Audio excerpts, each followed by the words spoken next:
அகழ்வாரை தாங்கும் நிலம் போல தம்மை இகழ்வாரை பொறுத்தல் தலை. எல்லா ஞானிகளுமே இயேசுநாதர் பார்த்திங்கன்னா ஒரு கணத்தை அடித்தா மறுகணத்தை காட்டும்பார்.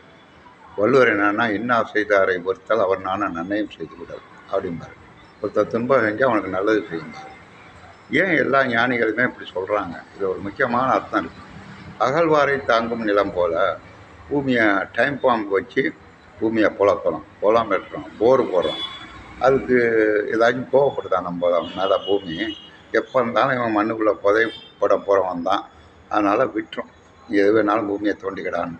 இல்லை இன்னொரு முக்கியமான அர்த்தம் இருக்குது.